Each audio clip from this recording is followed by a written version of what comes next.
Subscribe कीजिए Indian news analysis channel को और दबाइए बेल आइकन को ताकि आप कोई भी फ्यूचर की अपडेट मिस ना कर सकें। जय हिंद दोस्तों, स्वागत है आपका इंडियन न्यूज एनालिसिस के एक नए एपिसोड में। आज के अपने इस एपिसोड में हम बात करने वाले हैं भारत के AMCA प्रोजेक्ट के लिए इस्तेमाल किए जाने वाले इंजन्स के बारे में। आपको पता है कि AMCA के लिए जो इंजन इस्तेमाल हो रहे हैं वो जनरल इलेक्ट्रिक के F414 IN6 इंजन इस्तेमाल किए जा रहे हैं, जो F414 इंजन के ही इनहैंस वेरिएंट हैं।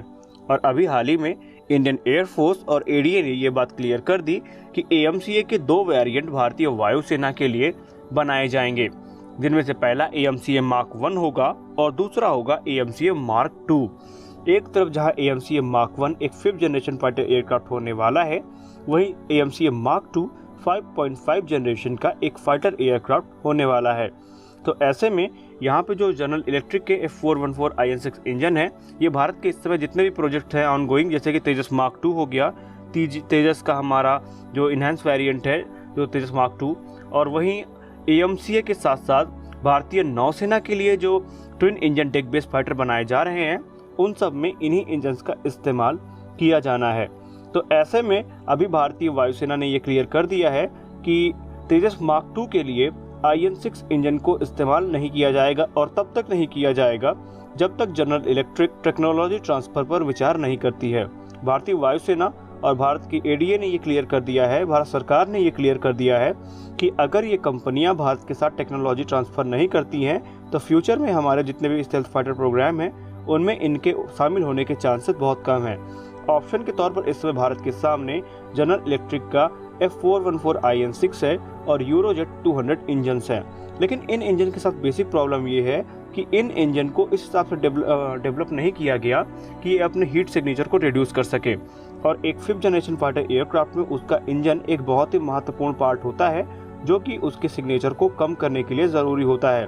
तो ऐसे में अगर किसी भी इंजन का सिग्नेचर बहुत ज़्यादा होगा, थर्मल सिग्नेचर, तो उसके डिटेक्ट किए जाने के चांसेस भी बहुत ज़्यादा हैं। इसलिए भारत ये चाहता है कि उसके AMCA Mark 2 में ऐसे इंजन्स को इस्तेमाल किया जाए जो पावरफुल हो, नेक्स्ट जनरेशन कैपेबिलिटी रखते हों, साथ ही साथ उनका जो सिग्नेचर है वो कम हो।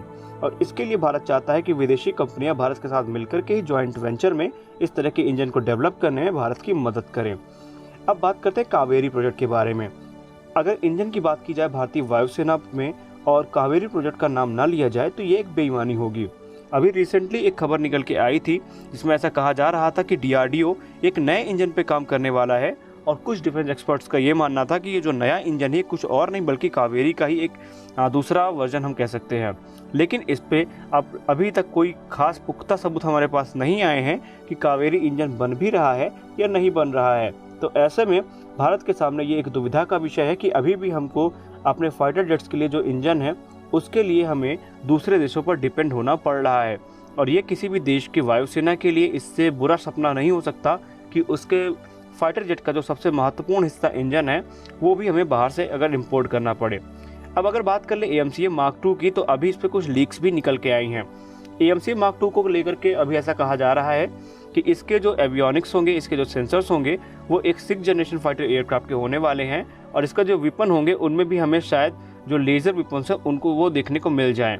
वहीं इनमें जो इंजन डेवलप किया जाएगा वो भी काफ़ी ज़्यादा होगा, या कि ये कह सकते हैं कि वो इंजन तकरीबन 120 किलोन्यूटन क्लास का या 140 किलोन्यूटन क्लास तक का हो सकता है।